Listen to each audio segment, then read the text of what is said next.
তাআলা থেকে যে কোনো ভাবে লোকের শুরু হয়ে গেছে, কিন্তু মুআবিয়া রাদিয়াল্লাহু তাআলা শাসন 20 বছরের কোরআন কেন্দ্রিক শাসন করেন আলহামদুলিল্লাহ।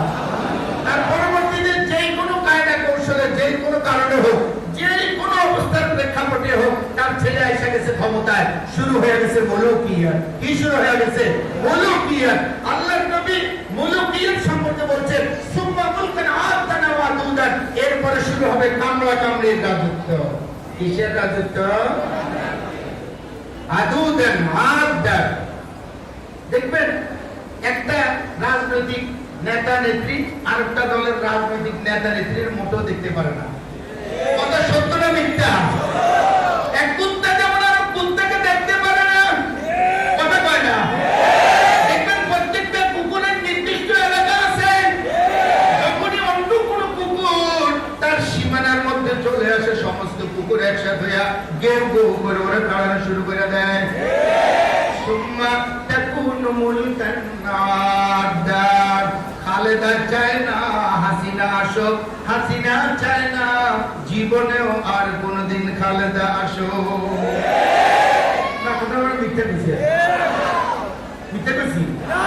এবং এটার জন্য যা কিছু করা দরকার বিগত 16 বছরের সবটাই করা হয়েছে। কথা বলেন ঠিক কি না?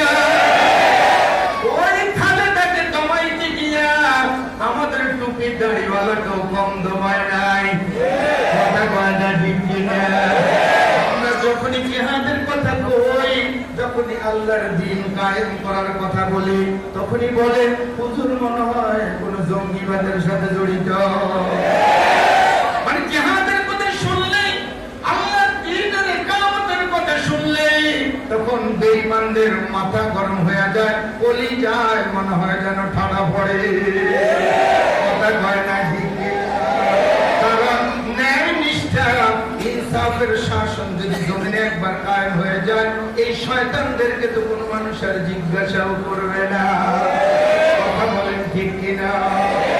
এজন্য পৃথিবীর কোন বেঈমানি শক্তি, পাশ্চাত্যের কোন বেঈমানি শক্তি, Europe, America, Britain, Japan, German সহকারে সারা পৃথিবীর সমস্ত বেঈমানেরা সারা পৃথিবীতে তাদের হাজার হাজার লক্ষ লক্ষ দালাল তারা তৈরি করে রেখে দিয়েছে।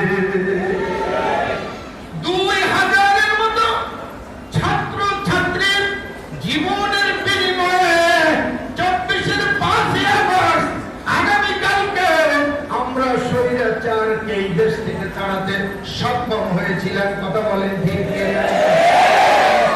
সাথে সাথে আমরা পেলাম কি একজন ডক্টর ইউনূস, যে সম্পূর্ণটাই নাকি সুদের সাথে জড়িত এবং বেঈমানদের বড় দালাল।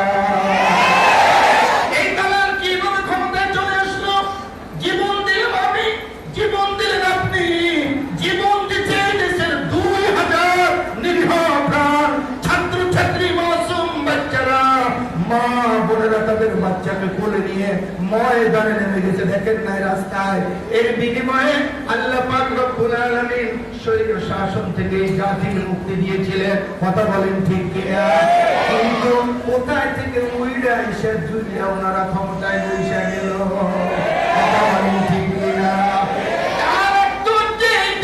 ক্ষমতায় কে কখন বসবে আমাদের হাতে কোনো কিছুই নাই।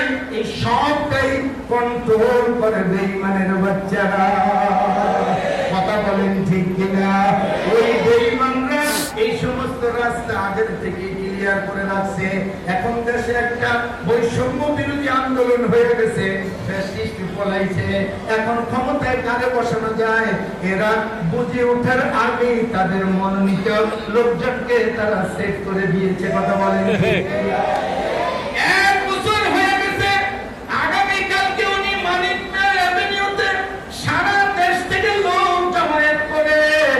এরপরে জুলাই সনদ পড়বেন, জুলাই সনদ তেলাওয়াত করবেন। আমরা বুঝে গেছি এই সনদ যিনি তেলাওয়াত করবেন এতে কি থাকতে পারে না পারে। কথা বলেন ঠিক কিনা? এইটা ভাই পশ্চিমা বাবারা ওনাদেরকে যা কিছু শিখিয়ে দিয়েছে, ওর আঙ্গিকেই ওর আলোকেই ওরা একটা জুলাই সনদ তৈরি করেছে, ওইটাই আগামীকালকে আমাদেরকে গিলানোর চেষ্টা করা হবে। কারণ ওরা জানে আবু তোহা মোহাম্মদ আদনান আজকে এখানে আসবে, হাজার হাজার যুবক একত্রিত হয়েছে, কিন্তু যখন এই সমস্ত যুবকদেরকে বলা হবে কোরআনের পক্ষে সিল মারো, 4 ভাগের 3 ভাগে পড়ে যায় বোকা, 1 ভাগও পাওয়া যাবে না কোরআনের পক্ষে সিল মারার মতো।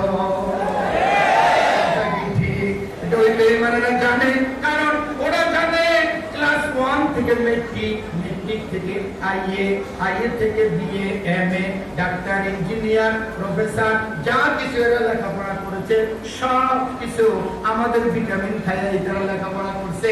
কাজে হুজুরের 10 মিনিটের আধা ঘন্টার ওয়াজে এরা একটু গরম হবে, এখান থেকে বাহির হইলেই আবার এরা সব ভুলে যাবে। কথা বলেন ঠিক কিনা? ওরা এই ট্যাবলেট আমাদেরকে, আমাদের বাচ্চাদেরকে, আমাদের শিক্ষাঙ্গন ক্লাস 1 থেকে আজকে মেট্রিকে পড়েছে, এখানে শত শত ছেলেরা আছে যাদেরকে দাঁড়িয়ে যদি বলি 1 পৃষ্ঠা কোরআন শরীফের বাবা একটু শোনাও, হয়তো বা অনেকেই শুনাইতে পারবে। সত্য না মিথ্যা? অথচ নামাজের বাইরে ভিতরে 13 ফরজের 1 ফরজ কোরআন শরীফের শুদ্ধ তেলাওয়াত করে নামাজ পড়া আছে না নাই? সেই ফরজটাই কিন্তু আমাদের শিক্ষানো হয় নাই। আমার 10 বছর স্কুল জীবনে, কলেজের জীবনেতে প্রশ্নই আসে না, আর ভার্সিটির জীবনেতে ওখানে আরো নোংরামি, আরো ল্যাংটামি, আরো এই সব কিছু কথা বলে ঠিক। যখন আমার সিনের মধ্যে কোরআন বসানোর কথা ছিল, ওখানেই তো কোরআনের কোনো সবক নাই, ওখানেই তো কোরআনের কোনো ক্লাস নাই, ওখানেই কোনো কোরআনের কোনো স্যার নাই।